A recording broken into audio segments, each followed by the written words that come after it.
service is going to be starting in 1 minute. And today our pastor's teaching is titled Honoring Our Children. So let's find our seats and turn our phones on silent, and I'll be back soon to give you some announcements about what's happening in the church. See you soon.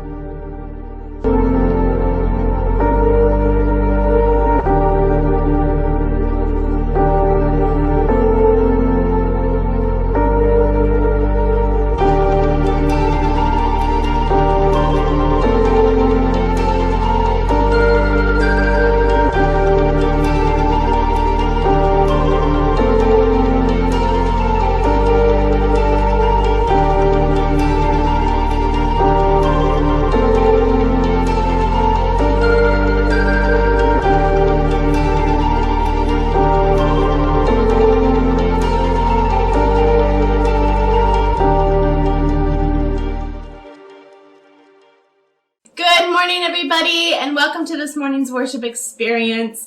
My name's Alyssa, and I'm so excited to welcome each and every one of you to today's service.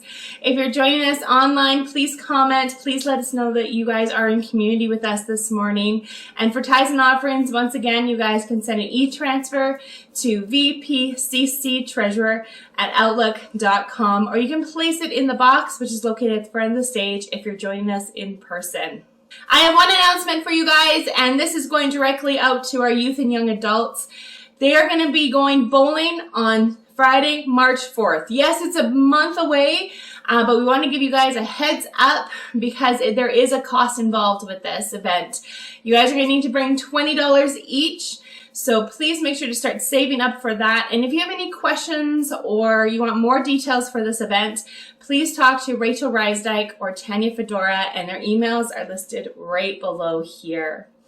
Lastly, guys, I just want to remind you to please continue to be in community with us throughout the week by checking out our Facebook page and subscribing to our YouTube page, but most importantly, checking out our website, which is VantagePointCC.org. And I did just want to let you guys know that our aim is by the end of February to be going live streaming on YouTube as well as Facebook on a Sunday morning. So we're looking forward to just being with all of you guys on 2 different platforms. But today, let's bring up the band and get this service started. Bye!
sing for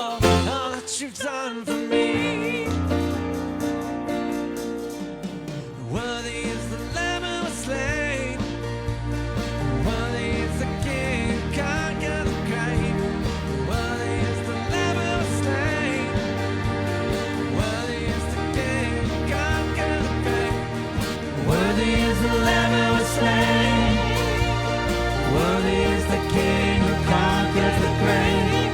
Worthy is the Lamb that was slain. Worthy, worthy, worthy. This is amazing grace. This is unfailing love. That you would take my pain. That you would bear my cross. You will lay down your life. That I would be set free. Jesus, I sing for all that you've done for me.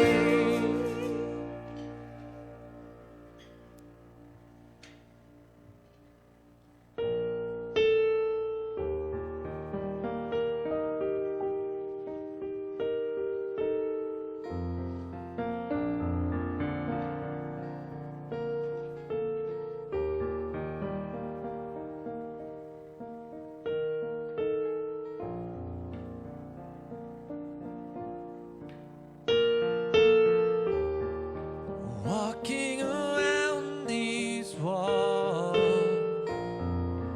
I thought by now they'd fall, but it would never fail me, yeah.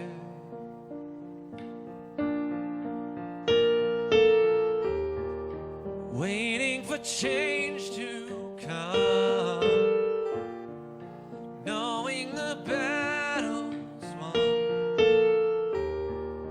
For you have never failed me yet.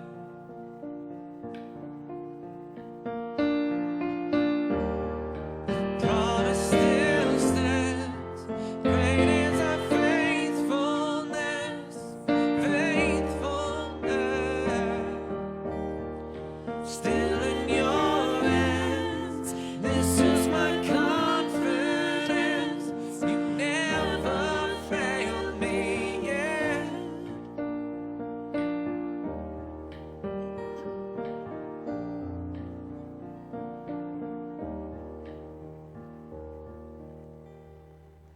I know the light won't last. Your word will come to pass. My heart will sing your praise again.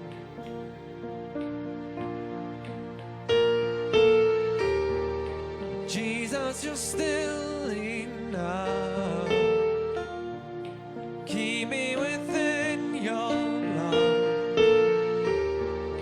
My heart will sing your praise again.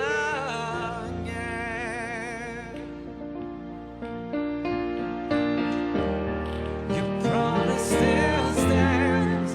Great is your faithfulness, faithfulness. I'm still in your hands. This is my confidence. Never fail.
promise still stands.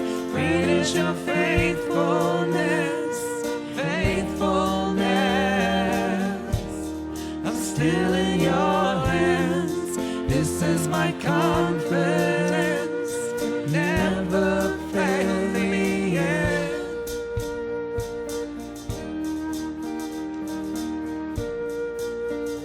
You never failed me yet.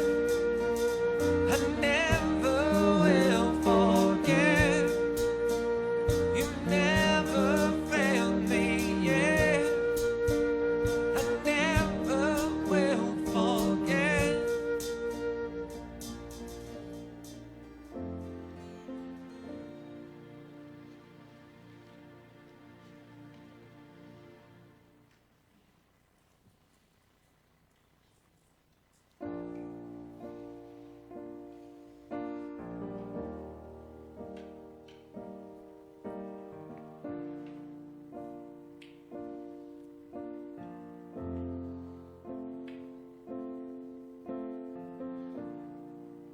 Amazing love that welcomes me, the kindness of mercy that bought with blood wholeheartedly my soul undeserving. God, you're so good. God, you're so good. God, you're so good. You're so good to me.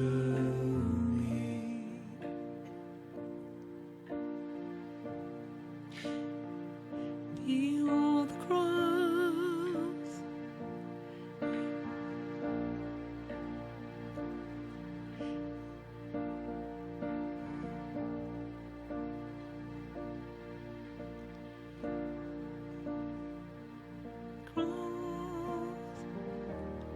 age to age, and hour by hour,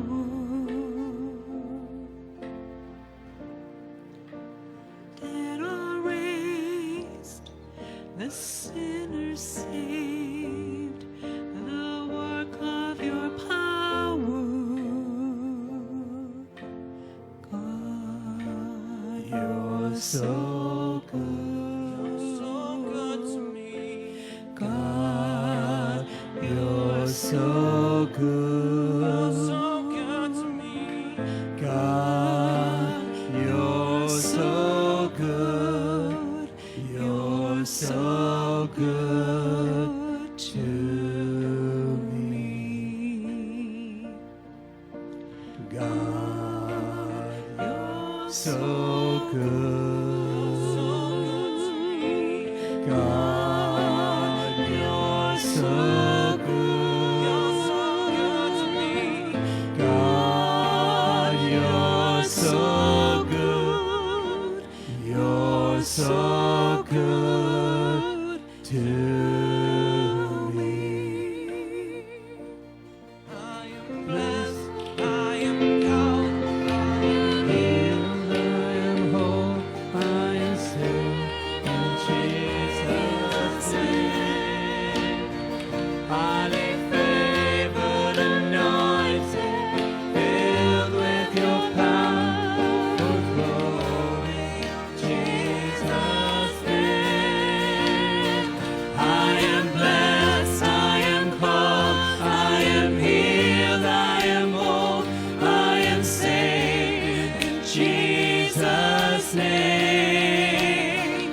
Highly favored, anointed, filled with your power, for the glory of Jesus' name.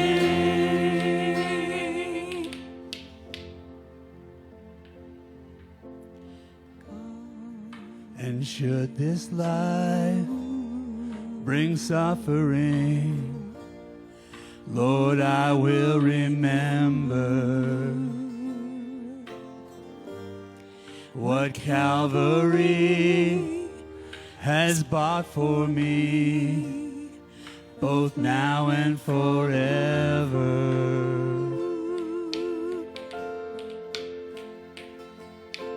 God, you're so good. God, you're so good. God, you're so good. You're so good to me. Oh, God, you're so good.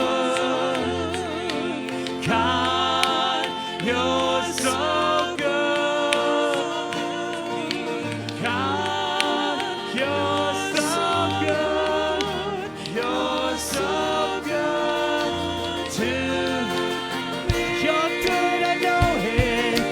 God, you're so good. God, you're so good. God, you're so good.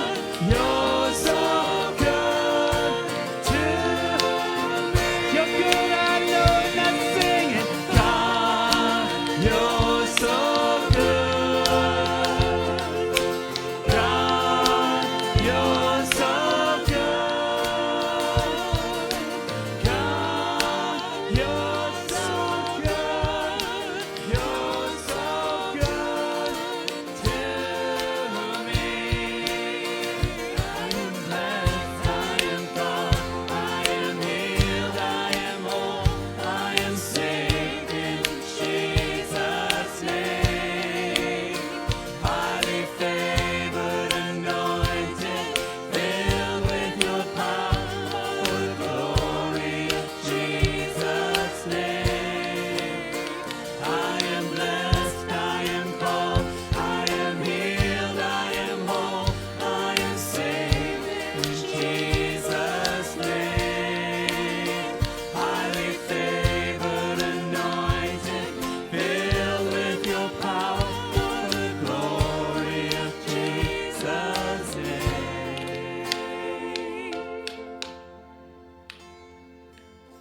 God, you're so good.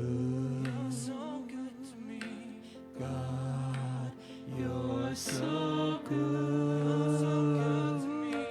God, you're so good. You're so good to me.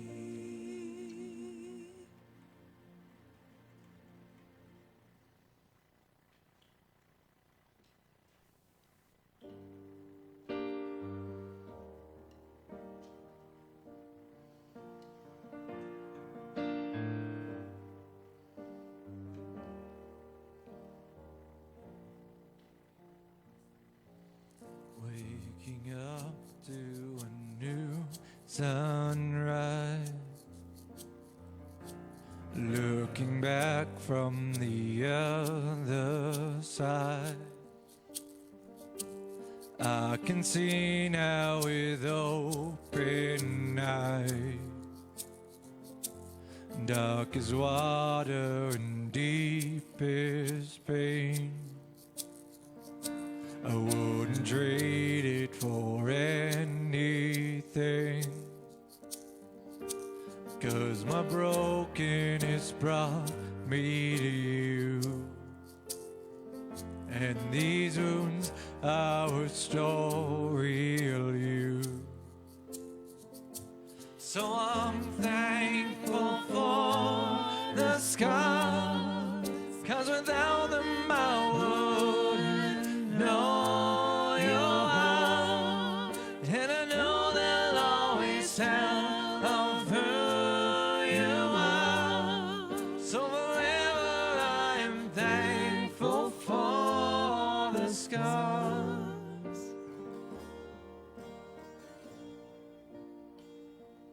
Now I'm standing in confident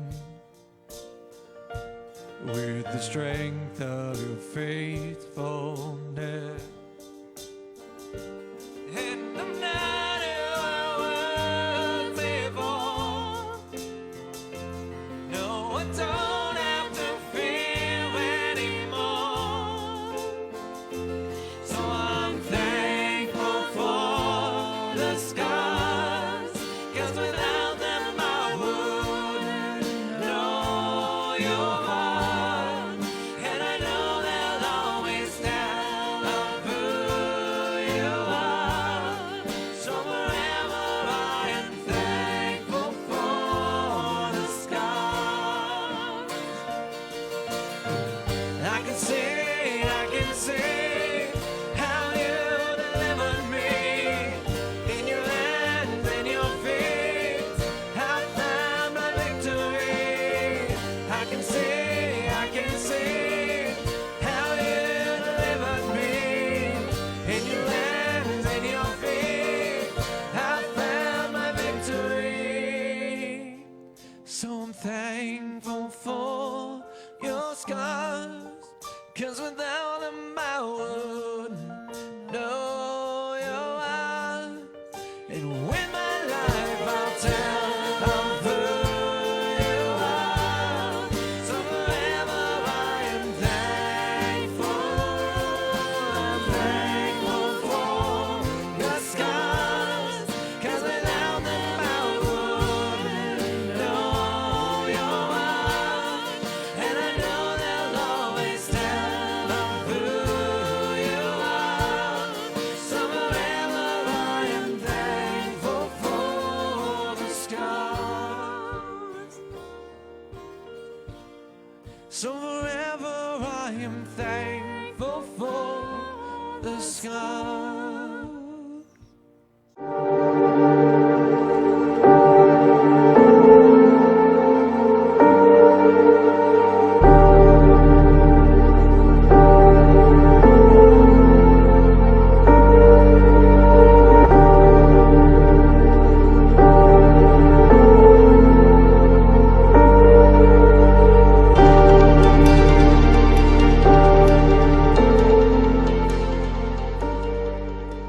Good morning.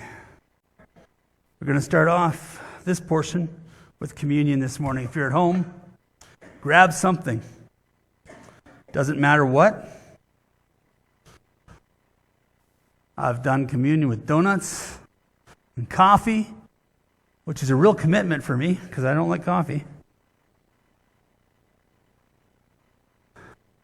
But whatever it is that you've got around you, grab it as we remember the sacrifice that God made for us. And we're going to start off this morning with a bit of a responsive reading.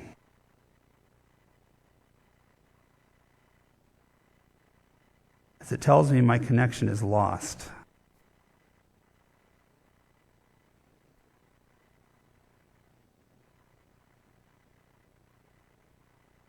I will read the white, you read the yellow, and then there's kind of an orangey italics thing at the end, which we will read together. Got it? If you're at home, just read it loud so we can hear you. God has set before us life and death.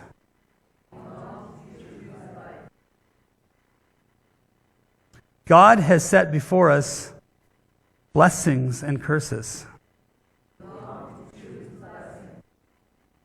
So we gather this morning around the table, Christ's table.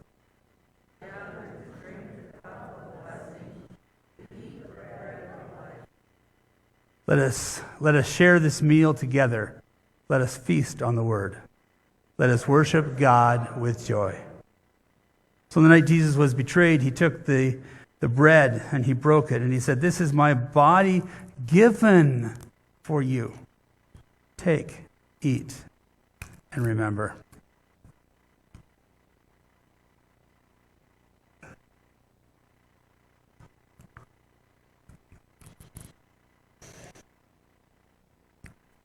In the same way, he took the cup. He said, "This is the blood of the new covenant, a new promise between God and man. Take, drink, and remember."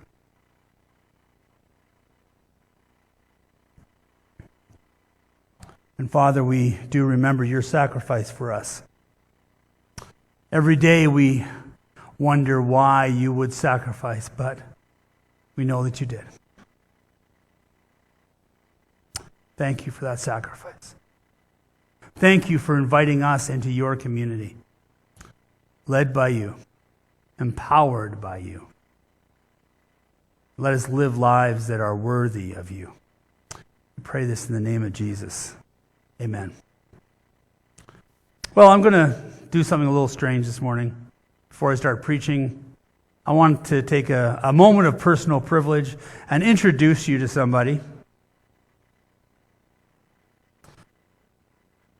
Kara May Mullen.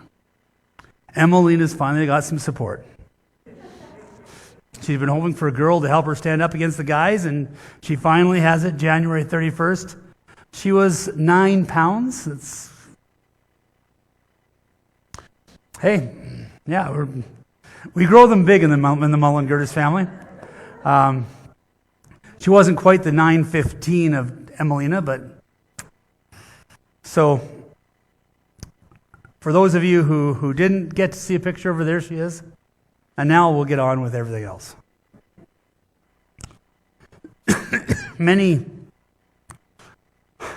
years ago, but really 5 CE, so 9-10 years after the birth of Jesus in Bethlehem, in Judea, there was another significant birth for the Christian church.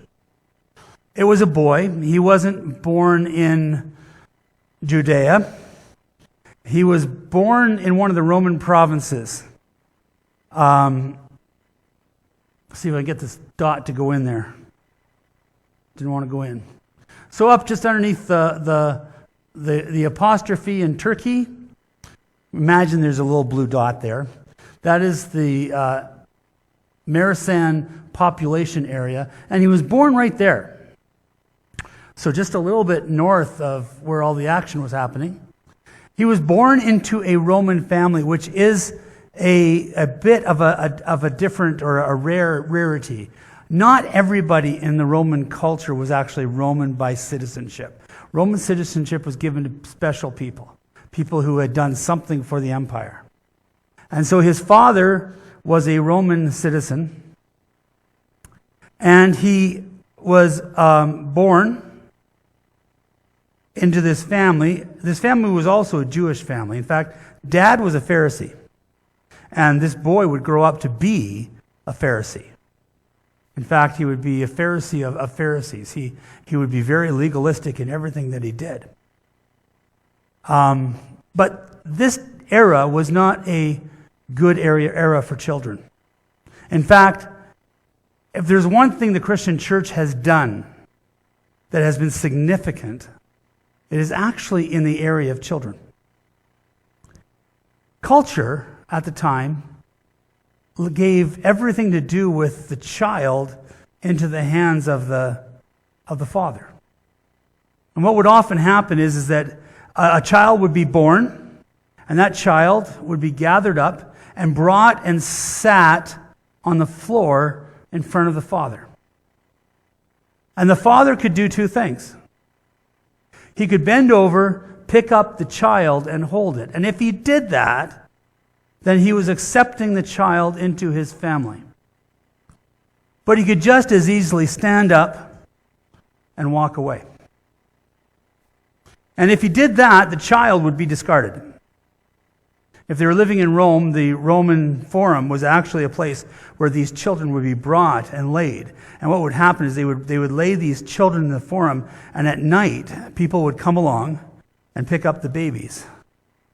And they would take the babies and they would raise them to be sold later as slaves or to work in the brothels.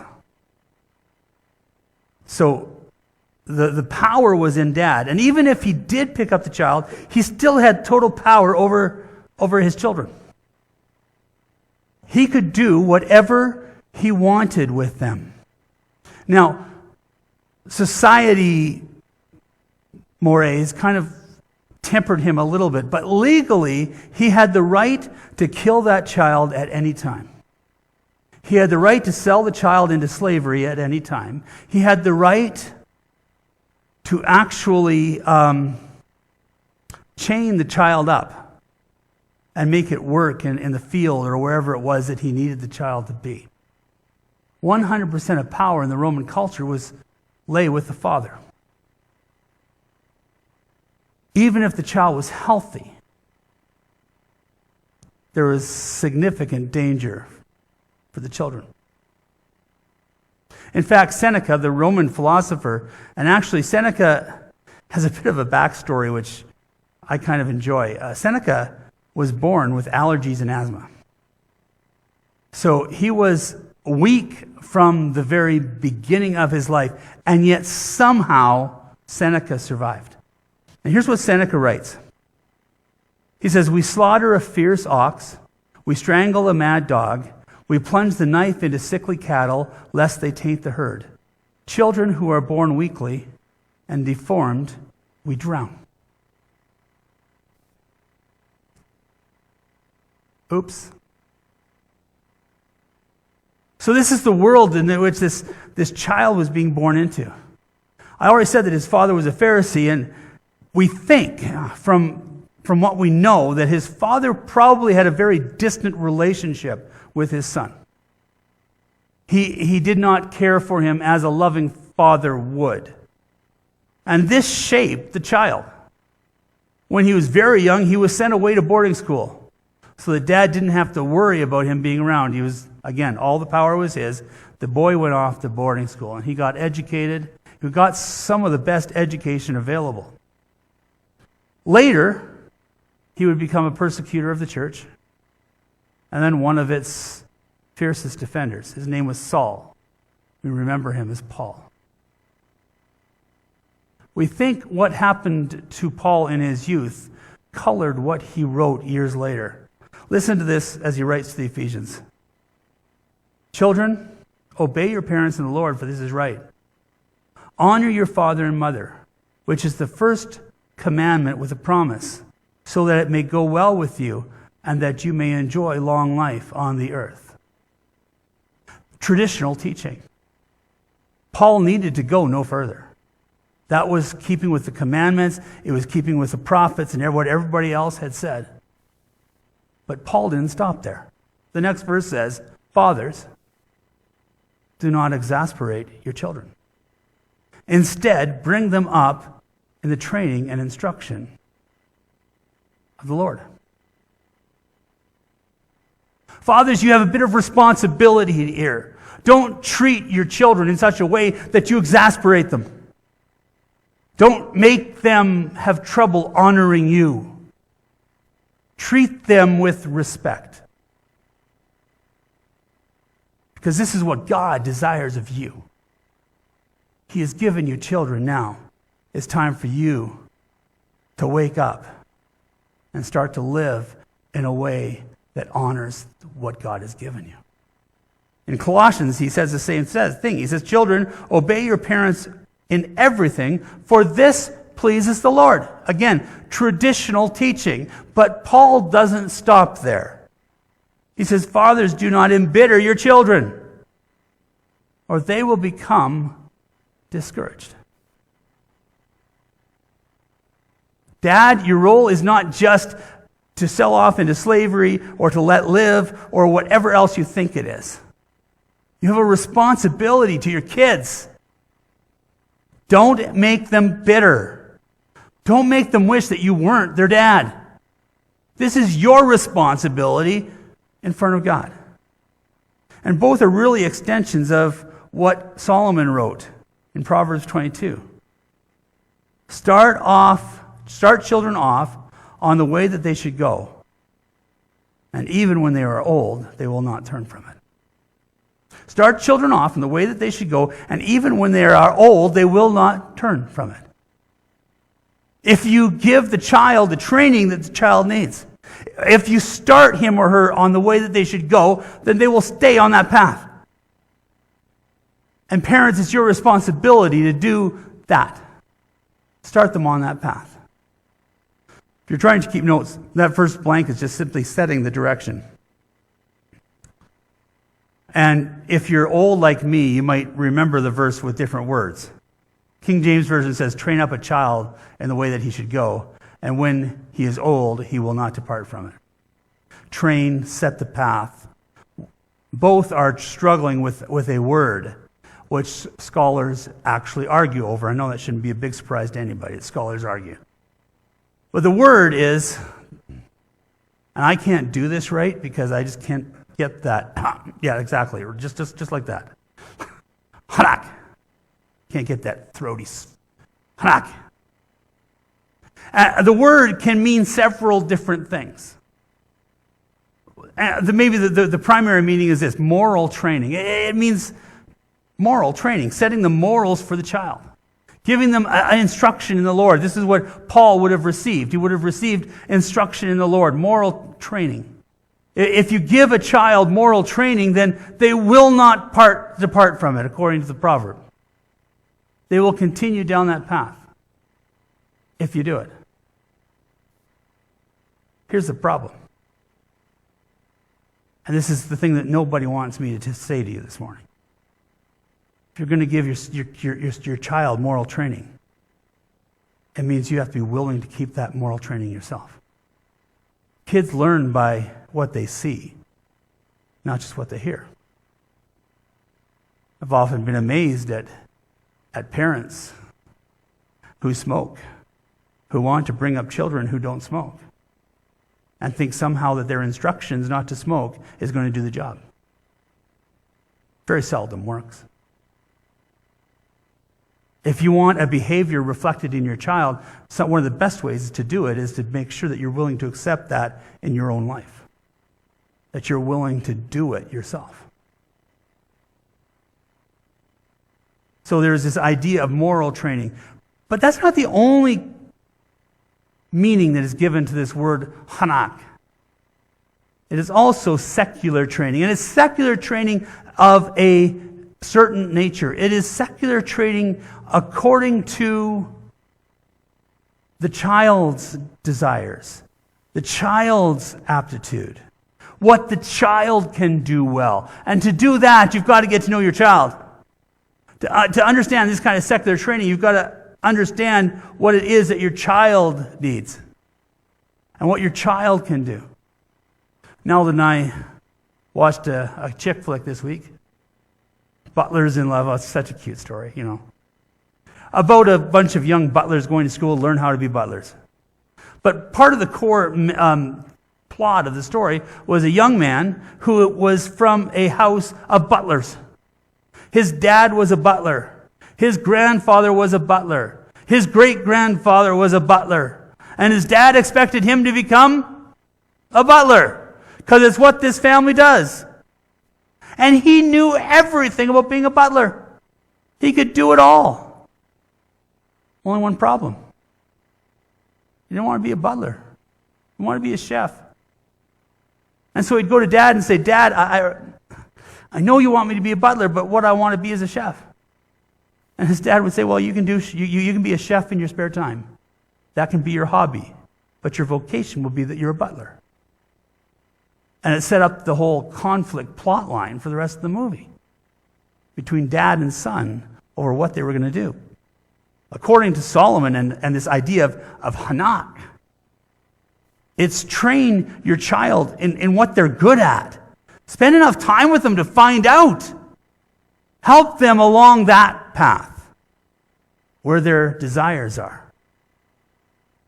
Give them that kind of secular training. There is a third meaning, which is simply this: dedicate. I'll read you a verse. And King Solomon offered a sacrifice of 22,000 head of cattle and 120,000 sheep and goats. So the king and all the people dedicated hanak, the temple of God.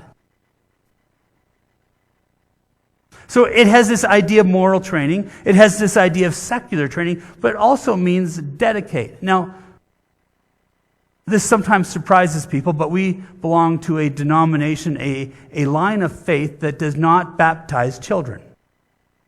There's a reason for that. We believe baptism is an act of volition, of understanding. You are baptized because you understand what that means.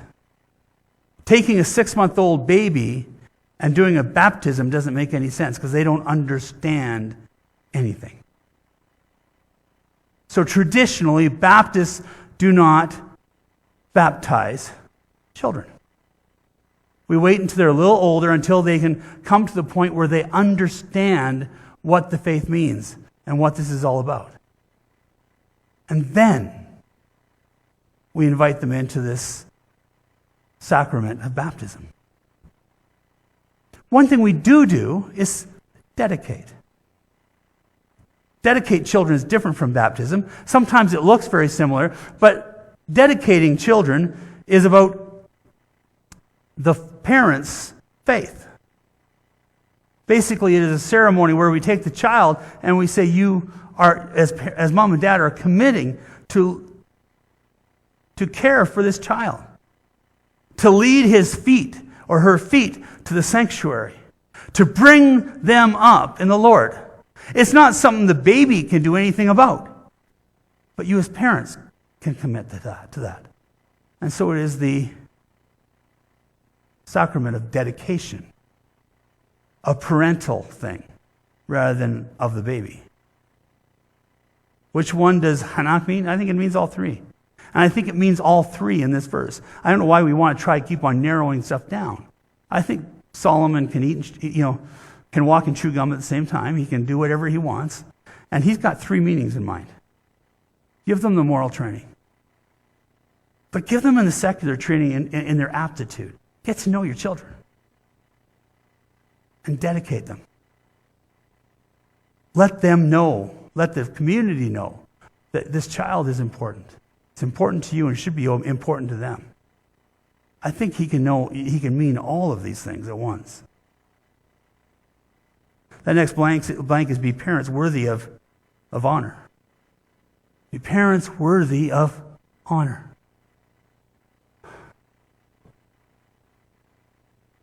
It's a hard task, isn't it?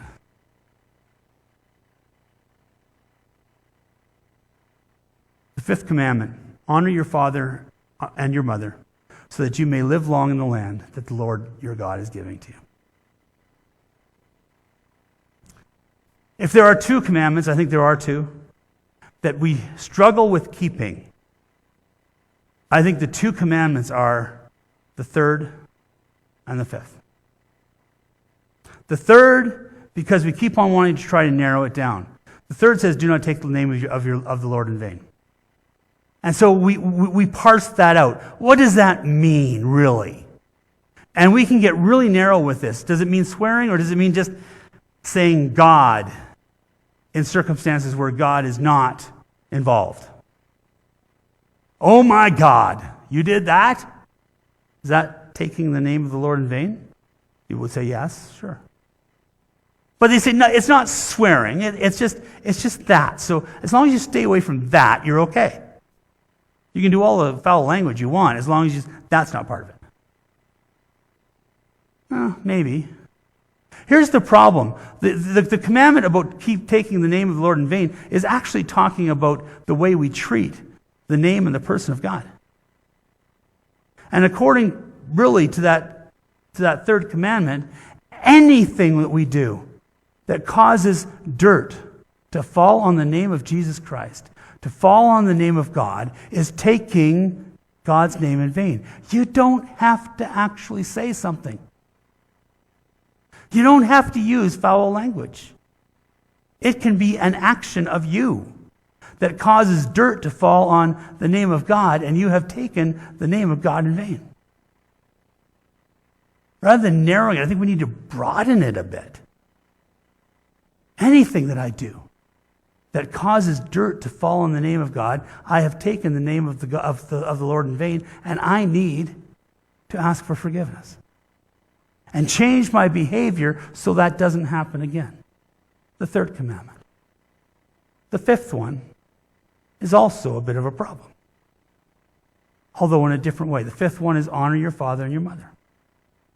And the pushback that I get from people all the time is, well, my parents aren't very nice. Do I have to honor them? And my advice usually is, yes. Find something. Surely mom and dad did something that's worthy of honor, and focus on that. But God doesn't say, if this fits your way, then honor your father and your mother. He says, honor your father and your mother, no matter what.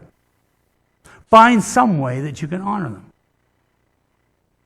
The pushback that I would have is, from the other's way, is parents, make sure that you're bringing up your kids so that they have something that they can honor in you.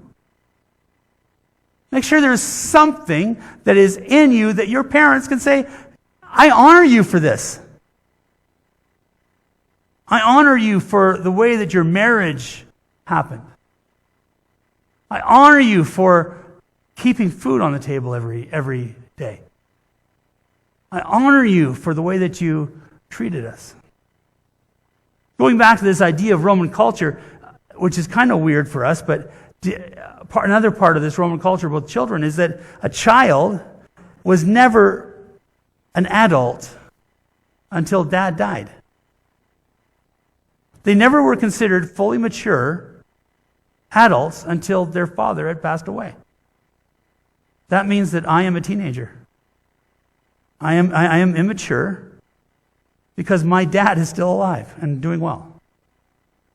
He actually just had surgery, but he's doing well. And he's probably watching, so everybody can just wave at him. Craig is in trouble. He's 30 something, 1 or 2, 30, 1999, 3, 33, 32. But he's got a father and a grandfather still alive, so he's really just a child. Do something. Even if you're old, do something that your children can find honor in you. This is what God requires of us.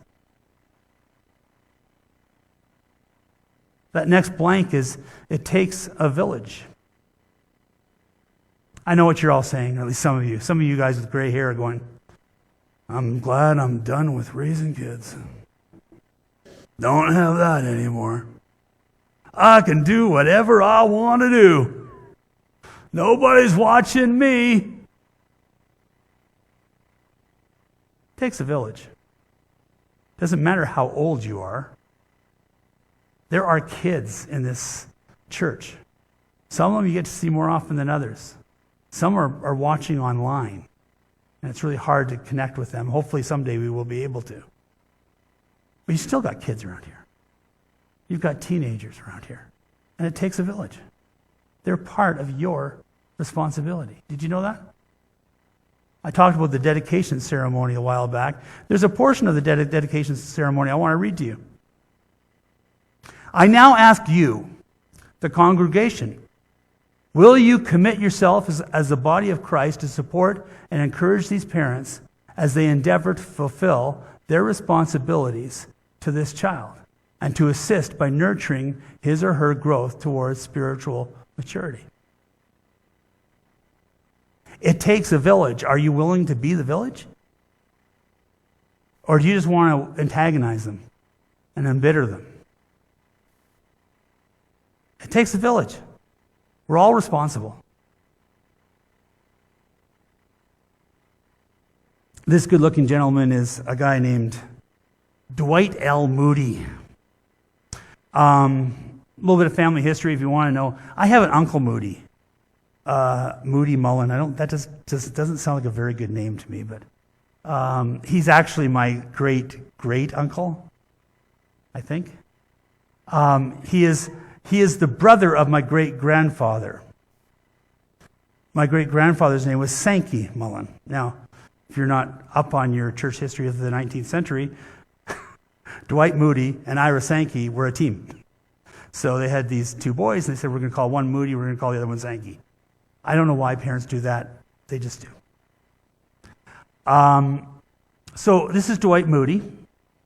And his favorite saying was this: faith makes all things possible. Love makes all things easy. I like that. Faith makes all things possible. Love makes all things easy. There's a great story about Dwight Moody's church. It has very little to do with Dwight himself. But there's a great story about his church. And according to the story, a young boy came walking up. It was his church was in Chicago. It was a cold winter day. Chicago gets those, right off Lake Michigan. Just that cold wind comes in, and it can be bitter and awful. And this little kid starts walking up to Dwight Moody's church. And he's not wearing a very thick jacket. He doesn't have very good shoes on. He is evidently really cold. And he's coming up to the church, and one of the ushers standing at the door, that's why I like to have ushers at the door. One of the ushers standing at the door saw him. Rushed out of the church, took off his suit jacket, wrapped it around the child, and brought him into the church. And starts, rubbing his arms and trying to get everything back flowing again, and the kid's just there with him. And they strike up a little bit of a conversation. The usher says, "Where are you coming? How long have you walked?" And the child described where his house was. And as he was describing the house, the usher realized that he had walked a long ways. But more significantly, he had walked by several churches. And so the usher finally gets the kid warmed up and goes, "Why didn't you stop at one of the other churches?" And the boy looked at the usher and said, "Well, I guess you just understand a person here." And walked into the church. Dwight Moody was a great speaker, phenomenal speaker, great theologian. Ira Sankey was a great music guy. I can guarantee that kid didn't care about either one of those things. He just knew that this was a place where he would be loved, where people would try to understand him, where people understood that it takes a village to raise a child. We are the village. My hope, my prayer, is that the kids that come here feel the same way. This is just simply a place where we understand. And there may be things about them and the way they express themselves that you don't agree with, and you can swallow your criticism, because that's not your place. And just accept the kids the way that they are. And realize that this is a place where no matter what they do, they are loved. And they are appreciated. And they are wanted. Because I'll tell you this right now. A child who is wanted grows up to be a youth who is wanted. Grows up to be an adult who is wanted. And that task is all of our jobs. I know we are at the tail ends of a pandemic, and we still haven't been able to put the chairs back the way they were supposed to be so we can fit more people in here. But the day is coming, and when that day comes, we need to understand that every person that walks through that door, no matter who they are wanted, and they are valued, and they are supposed to be here. And we are the village that will make sure that that happens. It's not because there's an adequate speaker up front and that Greg has a great voice. It's got nothing to do with us. It's all about the village that we are building that will welcome people, especially kids and children and youth, through that door and say, this is a place where you belong. There may be other churches, but I want you to know you belong here. This place is a place where you will be loved. You will be appreciated. But that takes all of us, not just one or two. I would love not to have to preach this last point. There's a glaring hole in everything that I've just said. sometimes it doesn't work out. Saying, doing, and their decision. There's an obscure law in Deuteronomy that says this: the king, moreover, must not acquire great numbers of horses for himself, or make the people return to Egypt to get more of them. For the Lord has told you, you are not to go back that way again. Now, it's horses and chariots, and it's old, and so there probably is no reason for us to worry about that law. Right now, there's a buildup in Ukraine, between Ukraine and Russia, and I haven't heard any news reports about how many chariots are on that line or how many horses are there. But according to Deuteronomy, kings are not supposed to build up horses for themselves. Here's why. When you go to war against your enemies and see horses and chariots and an army greater than yours, do not be afraid of them, because the Lord your God, who brought you up out of Egypt, will be with you. You can have as many chariots and horses as you want, but just know this: the only way you're going to win is if God's with you. So I'm telling you, don't get the chariots, don't get the horses. Just make sure that I'm with you. And when they attack, I will help you with them. Sounds good? Solomon had 4,000 stalls for chariot horses and 12,000 horses. The district governors, each in his month, supplied provisions for the king Solomon and all who came to the king's table. They saw to it that nothing was lacking. They also brought to the proper place their quotas of barley and straw for the chariot horses and other horses. What happened? Deuteronomy says a king's not supposed to have horses. But Solomon had lots of horses. Now, maybe it's not a big deal. It's an old law. It's kind of like that law about men should not wear hats inside. It's in 1 Corinthians. That one's always confused me, because the same verse says that women should wear hats. And I've seen some of you older guys, Andy, with a kid that walks through the door wearing a baseball cap, and you go, "Take off that hat! You're in the house of the Lord." I've never once heard you say to a young girl walking through the door, "Where's your hat?" It's old. But I've never understood why the difference. It seems like what's good for one should be good for the other. But hey, to each his own. So it's an old law. Maybe it doesn't matter.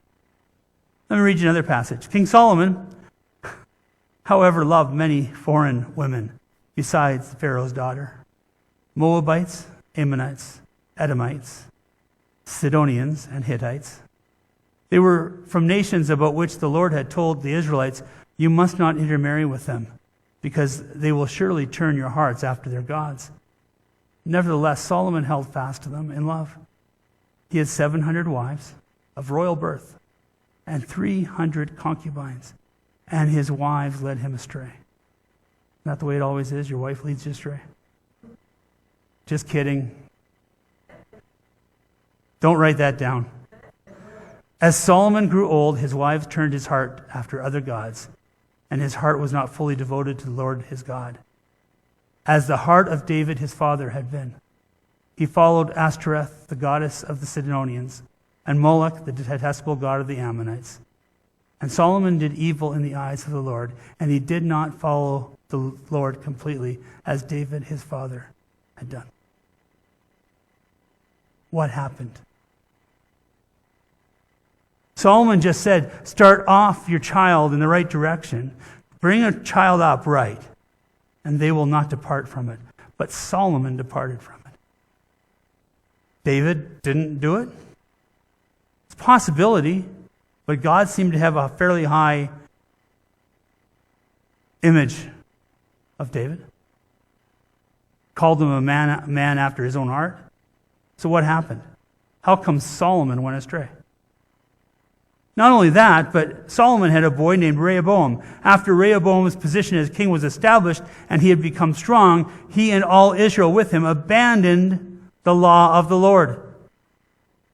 Because they had been unfaithful to the Lord, Shishak, king of Egypt, attacked Jerusalem in the 5th year of King Rehoboam. Then the prophet Shemaiah came to Rehoboam and to the leaders of Judah who had assembled in Jerusalem for fear of Shishak, and said to them, "This is what the Lord said. You have abandoned me. Therefore I now abandon you to Shishak." What happened? Here's the truth you don't want to know. First of all, Rehoboam probably fell apart because Solomon did not follow his own words. Solomon was led astray, therefore his son was also led astray. Solomon didn't follow his father because his father was not perfect. I know you guys are all perfect, so you just have a little bit of empathy for him, if you can. But David was not perfect, and so maybe Solomon saw in what David did things that he followed. You see, here's the thing. The kids don't just listen to what we say. They watch what we do.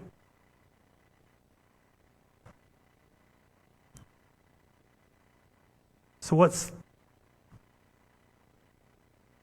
the take? Understand, as a parent, as a grandparent, a great-grandparent, understand, all you can do is your best with the kids that come into your life. Do your best. Encourage them. Help them. But even if you do absolutely everything right, it's still their decision. And sometimes they will decide to go a different way. Sometimes. If you bring them up right, then they will hopefully make good decisions when they get older. But it's still their decision to do what they want to do. I had a conversation with a mother a number of years ago, and she was trying to figure out what to do with her kids. And especially about church. And she said, well, I think I'm going to just leave my kids at home.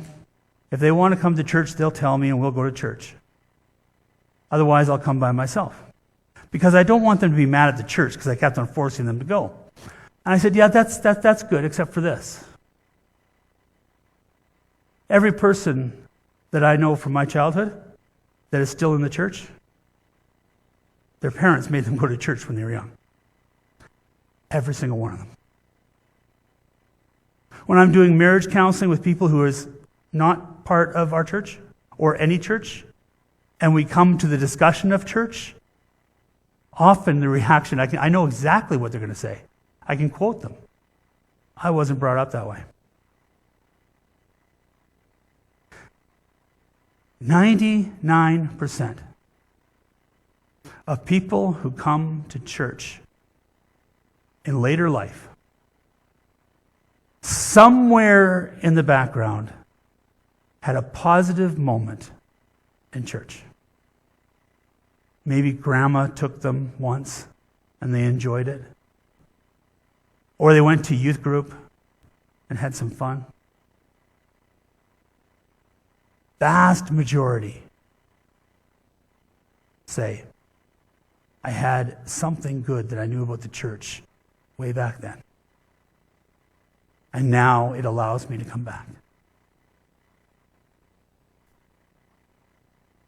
That's the village. They will make the decision. It's their decision.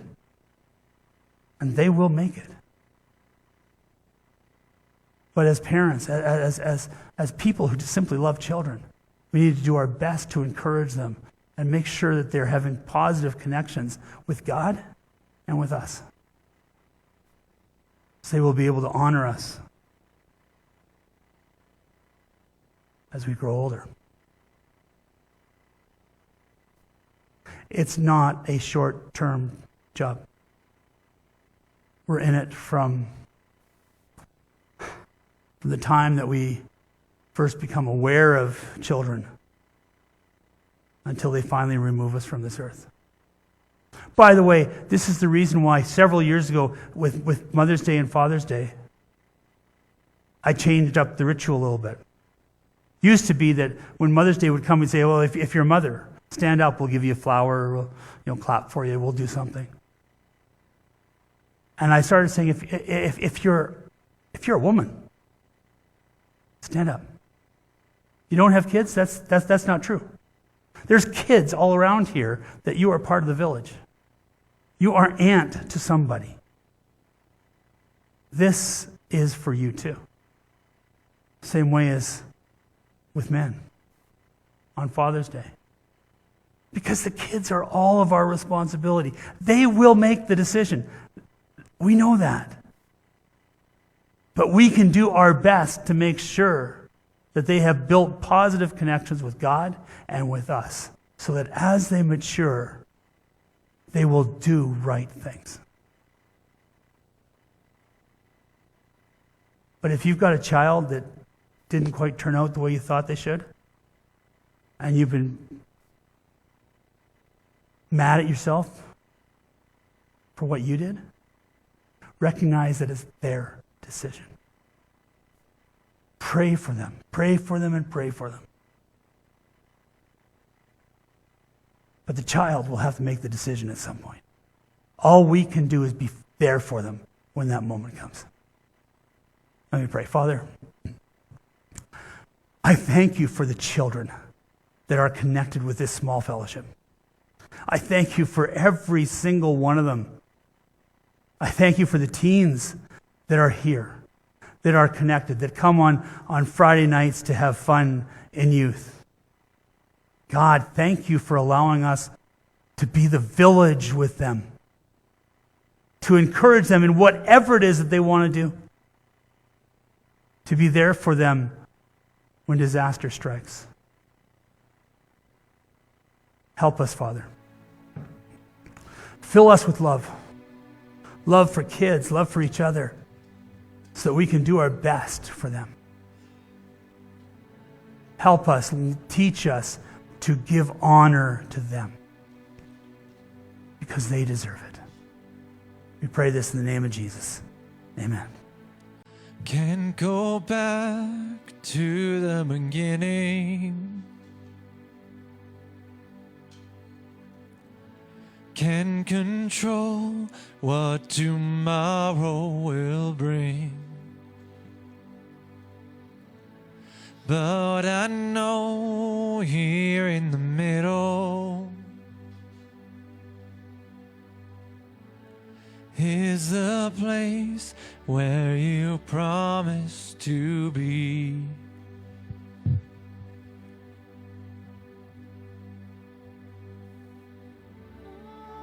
I'm not enough unless you come. Will you meet me here again? 'Cause all I want is all you are. Will you meet me here again?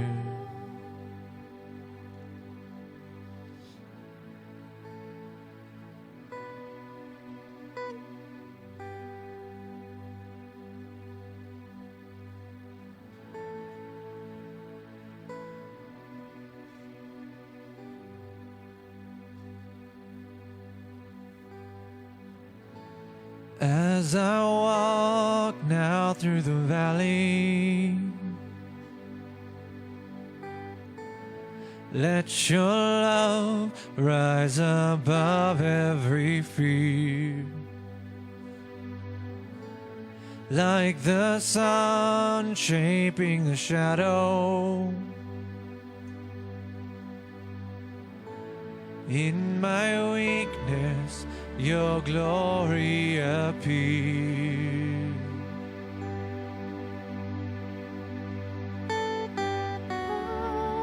I'm not enough unless you come.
Father in heaven, send your Holy Spirit, Lord. We pray that you fill this building. You fill every nook and cranny. Lord, fill our hearts with love. Love for each other, love for our children, love for our youth. Lord, we are the body of Christ. We are the village, Lord, and may we just remember our mission to love everyone, to love our kids, to love our youth, to love each other, and to love this community that surrounds this church, Lord. May we go out filled with the Holy Spirit. Rain on us, Lord, and may we go out and be a light to this world, to this community, and to our family. We love you, and we ask all these things in Jesus' name. Amen.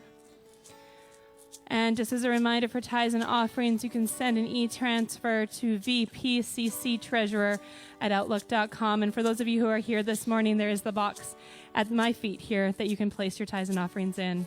Now let's continue singing.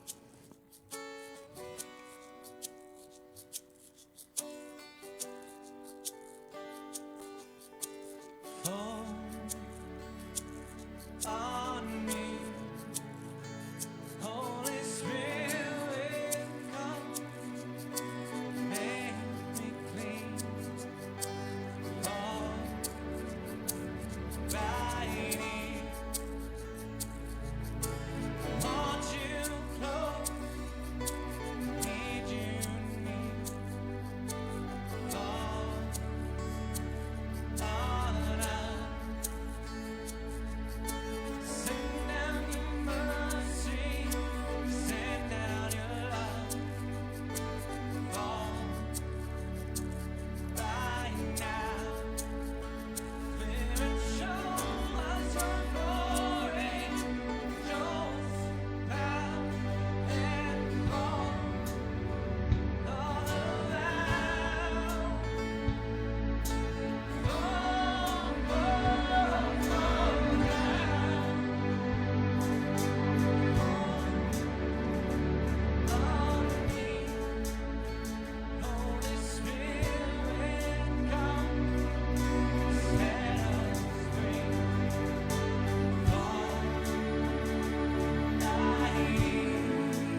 The Lord reigns. Let the earth be glad. Let the distant shores rejoice. Clouds and thick darkness surround him. Righteousness and justice are the foundation of his throne. A fire goes before him and consumes his foes on every side. His lightning lights up the world. The earth sees and trembles. The mountains melt like wax before the Lord of all the earth. The heavens proclaim his righteousness, and all the peoples will see his glory. We want to see your glory, God. Grace and peace be with you. Thank you for sharing part of your Sunday with us. Hope to see you next week right here at VantagePoint and on Facebook.